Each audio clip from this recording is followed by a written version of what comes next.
Hello students, good evening. Online class में आपका स्वागत है। देखिए, हमारा चैप्टर नंबर 3 चल रहा है और इस चैप्टर का नाम आप लोगों को सबको याद भी हो गया होगा। क्या है? इस चैप्टर का नाम है वनस्पति जगत, एज ए प्लांटी जगत।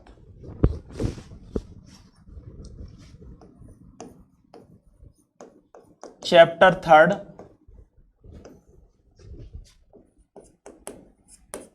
वनस्पति जगत, प्लांट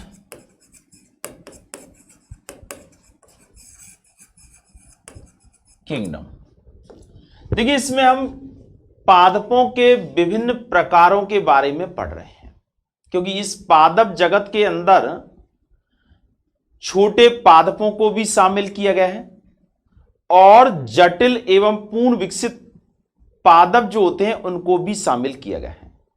अर्थात इस जगत के जीवों में बहुत अधिक विविधता पाई जाती है। तो इसमें इन पादपों को 5 समूहों के अंदर बांट दिया गया है। सबसे पहला शैवाल है, जो कि कम विकसित होते हैं, जलीय आवास में रहने वाले होते हैं, तंतु रूपी संरचना मुख्य रूप से उनके शरीर की होती है। इसके बाद ब्रायोफाइटा, ब्रायोफाइटा के बाद टेरिडोफाइटा, उसके बाद जिम्नोस्पर्म, जिनको हम अनावृत बीजी पादप कहते हैं, और पूर्ण विकसित पादप जो होते हैं वो एंजियोस्पर्म होते हैं, जिनको हम आवृत बीजी पादप कहते हैं। अब इसमें देखिए, हमने कल शैवालों का टॉपिक पूरा कर लिया था। शैवाल क्या है, क्या क्या विशेषता होती है, शैवालों के कितने समूह होते हैं। तो इसमें 3 प्रकार के शैवाल होते हैं, क्लोरोफाइसी, फियोफाइसी और रोडोफाइसी, और उनमें आपस में एक दूसरे से किस तरह की भिन्नता होती है। साथ में अंत में हमने शैवालों का मानव जीवन में क्या आर्थिक महत्व है।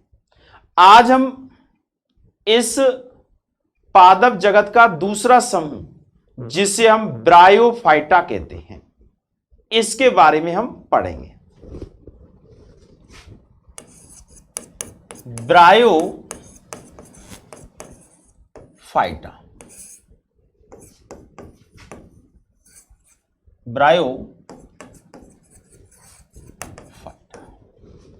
देखिए, ये जो पादप समुदाय है ये शैवालों से अधिक विकसित होता है, लेकिन टेरिडोफाइटा वर्ग के पादपों से कम विकसित होता है।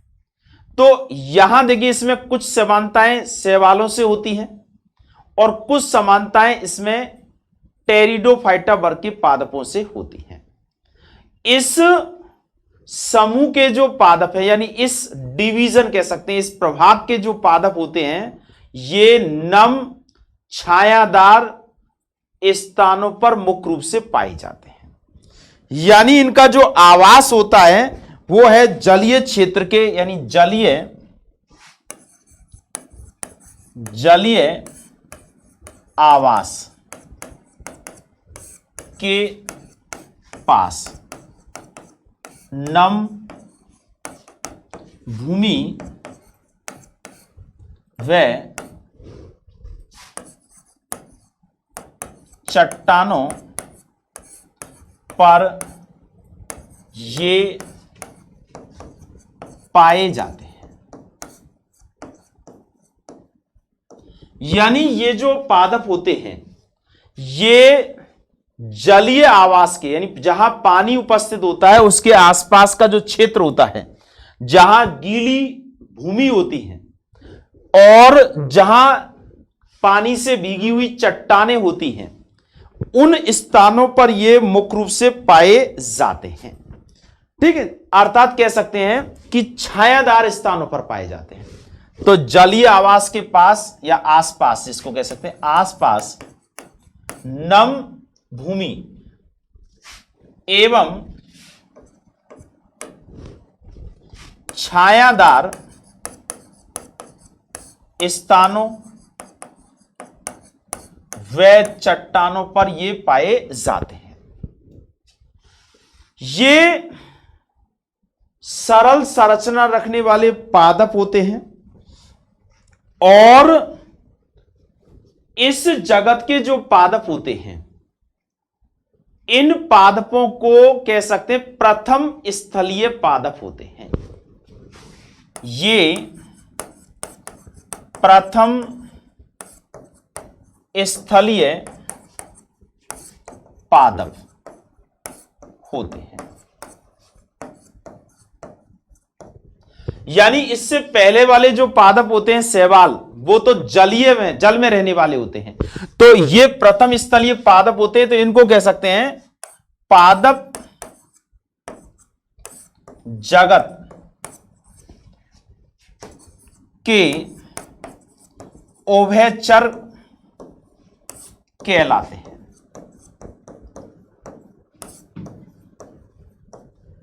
पादप जगत के उभयचर का मतलब होता है जो पानी, जैसे एम्फीबिया वर्ग होता है जिसको उभयचर कहते हैं, जिसमें मेंढक आते हैं, तो इस तरह से वो तो जंतुओं का है, लेकिन ये पादप जगत का उभयचर होता है। यानी इस जगत के पादप जो है जल में भी रहते हैं और जल के बाहर भी रह सकते हैं, यानी दोनों ही आवासों में रहने के लिए अनुकूलित होते हैं। लेकिन ज्यादा गहरे समुद्र में नहीं रहेंगे, ये केवल आसपास, जैसे तालाब के आसपास की जो गीली मिट्टी होती है, तो वहां पर ये मुख्य रूप से पाए जाते हैं। क्यों? इनका जल के पास में रहना इनका बहुत जरूरी होता है, क्योंकि इनके अंदर जो जनन की क्रिया होती है, लैंगिक जनन की क्रिया, उसमें युग्मकों का जो स्थानांतरण होता है, अभिगमन होता है, उसके लिए जल माध्यम के लिए आवश्यक होता है। तो इसलिए जलीय आवासों के आसपास के क्षेत्रों में रहते हैं।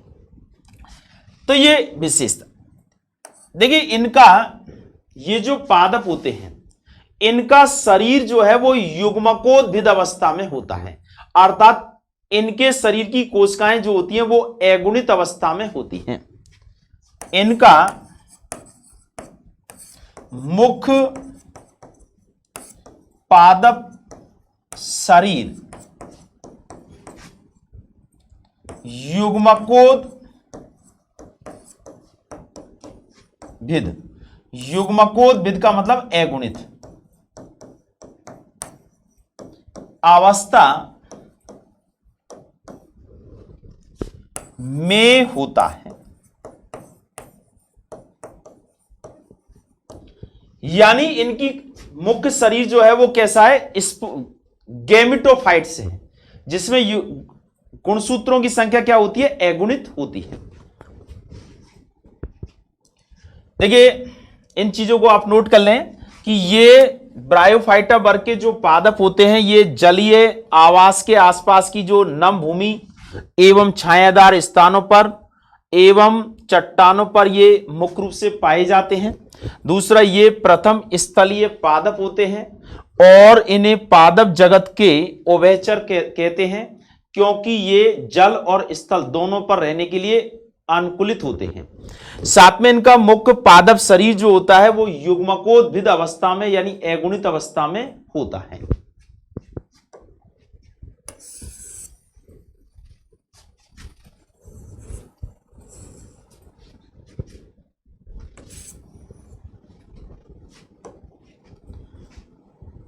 इनका शरीर थैलस नुमा, थैलस नुमा को कहते हैं सूकाय। इनका शरीर थैलस नुमा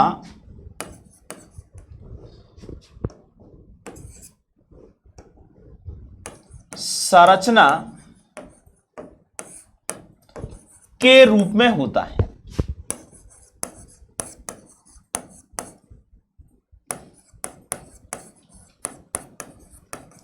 अर्थात इनमें स्पष्ट जड़, तना एवं पत्तियों का अभाव होता है। यानी इनका जो शरीर होता है, पादप शरीर, या यूं कह सकते हैं मुख्य पादप शरीर, इस शरीर के अंदर थैलस जैसी आकृति होती है, जो कि चौड़ी चपटी हरे रंग की पत्ती जैसी संरचना होती है, जिसे हम सुकाय कहते हैं। इस संरचना में ना तो कोई स्पष्ट रूप से जड़ होती है, और ना ही कोई तना होता है, और ना ही कोई पत्ती होती है, लेकिन इनमें जड़ों के स्थान पर जड़ों जैसा आभास करने वाले मूलाभास पाए जाते हैं। तो अभाव होता है, लेकिन जड़ों के स्थान पर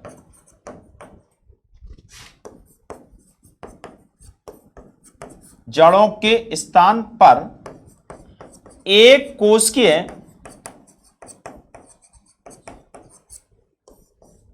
मूलाभास, जिनको राइजॉइड्स बोलते हैं, मूलाभास पाए जाते हैं। यानी ये ऐसे प्रथम पादप समूह होते हैं जिनमें जड़ तो नहीं है, लेकिन जड़ों के स्थान पर मूलाभास यानी राइजॉइड्स जो होते हैं वो विकसित हो जाते हैं, जिनकी सहायता से ये आधार से चिपके हुए रहते हैं और उनसे जल एवं खनिज लवणों को अवशोषित कर लेते हैं। तो इस तरह से देखिए, ये एक प्रकार से एक कोश के भी होते हैं और कुछ में बहुकोश के होते हैं, वह बहुकोश के मूलाभास पाए जाते हैं। अब देखिए, ये स्वपोषी होते हैं क्योंकि इनके अंदर हरित लवक पाया जाता है। ये स्वपोषी होते हैं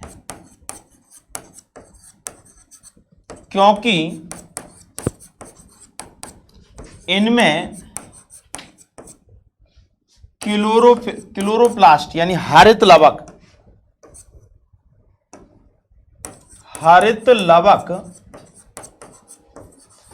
की उपस्थिति होती है।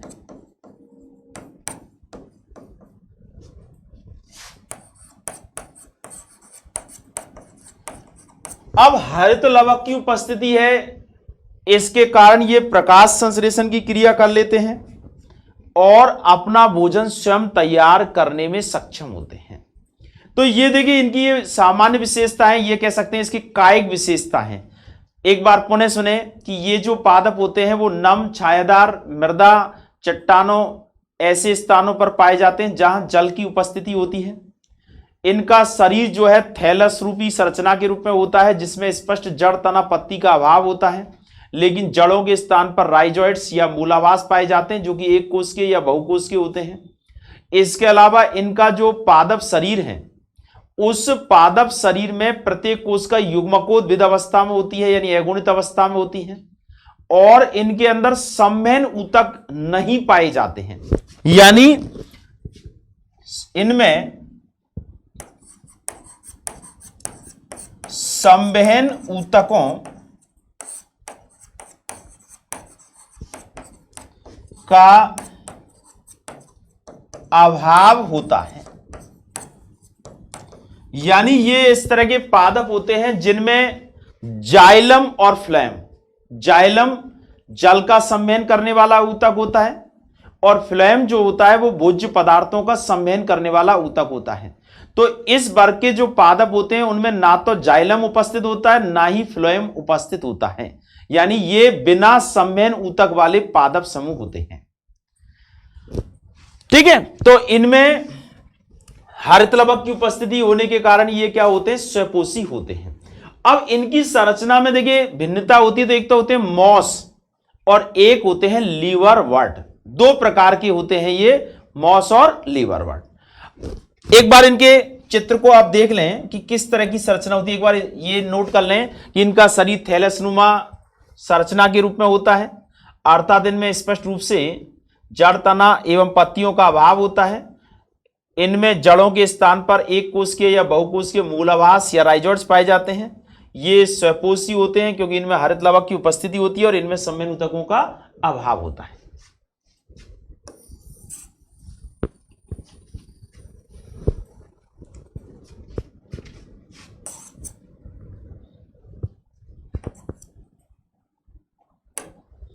अब देखिए ये इस तरह की आकृतियों के होते हैं।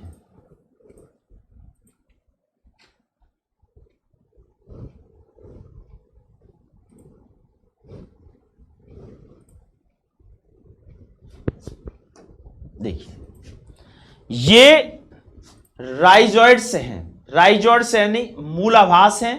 और इस तरह से देखिए ये यहां हरी पत्तेदार चपटी संरचना के रूप में ये दिखाई दे रहे हैं।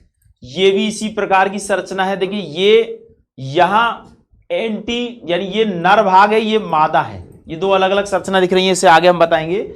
और इस तरह से ये इसकी बीजाणुविद अवस्था होती है जो युग्मकोद्भिद अवस्था पर आश्रित होती है। यहां देखिए इस तरह की शाखाएं होती हैं, ये चित्र में आपको दिखाई दे रही, इस प्रकार के पादप होते हैं। अब देखिए दूसरे चित्र के माध्यम से देखें,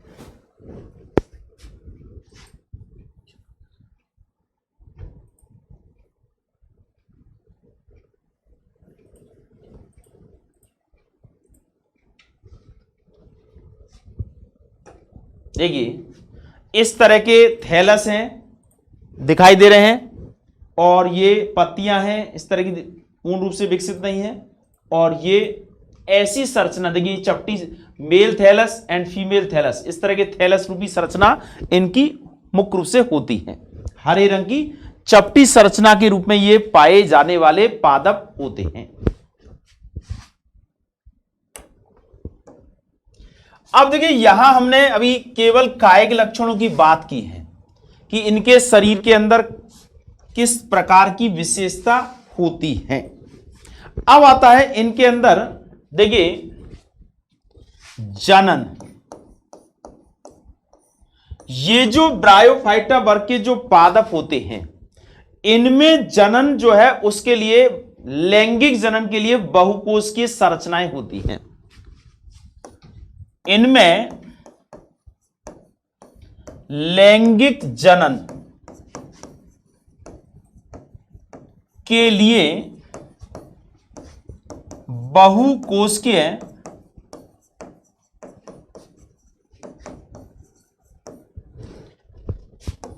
संरचनाएं होती हैं, संरचनाएं होती हैं। यानी इनके अंदर जब लैंगिक जनन होता है तो उस जनन के लिए कुछ संरचनाएं बन जाती हैं और नर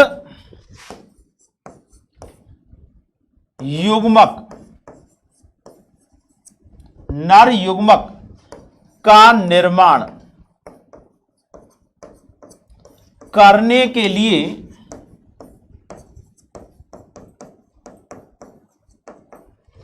नर जनन संरचना, नर जनन अंग पूधानी की उपस्थिति होती है।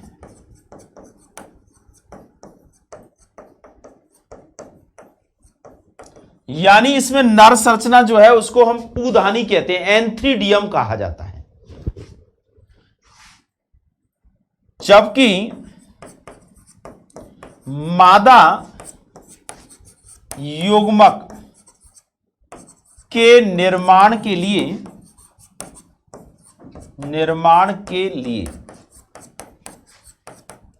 मादा युग्मक धानी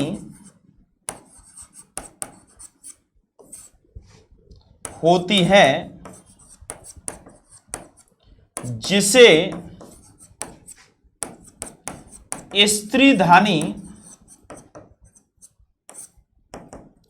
या आर्चिगोनियम स्त्री धानी कहते हैं। यानी इसमें नर जनन संरचना जो होती है वो तो क्या है, पूधानी एंथ्रीडियम, और मादा जनन संरचना जो है वो है स्त्रीधानी यानी आर्चिगोनियम। अब पूधानी के अंदर तो बनते हैं नर युग्मक और स्त्रीधानी के अंदर बनते हैं मादा युग्मक। स्त्रीधानी की जो संरचना होती है वो फ्लास्क जैसी आकृति की होती है। ठीक है, अब इसमें किस तरह से जनन होता है इसको आगे हम बताएंगे, टाइम इसके यानी कल इसको आगे बताएंगे थोड़ा। अब आप देखिए, इसे अब नोट कर लीजिए कि इनमें लैंगिक जनन के लिए बहुकोश की संरचनाएं होती हैं। नर युग्मक का निर्माण करने के लिए नर जनन अंग पूधानी की उपस्थिति होती है, जबकि मादा युग्मक के निर्माण के लिए मादा युग्मक धानी होती है, जिसे स्त्रीधानी कहते हैं। यानी एक तो होती है पूधानी और एक होती है स्त्रीधानी, यानी एंथ्रीडियम और आर्चिगोनियम। ठीक है, इसके बाद हम कल आपको बताएंगे। आज के लिए इतना ही, और आप अच्छे से तैयारी कीजिएगा, और किसी भी प्रकार की कोई समस्या है तो आप हमसे पूछिए। ये देखिए, ये अभी काफी चलेगा ये टॉपिक, क्योंकि अभी बहुत सारी बातें हमको इसमें बतानी शेष हैं। तो आज के लिए इतना, ओके।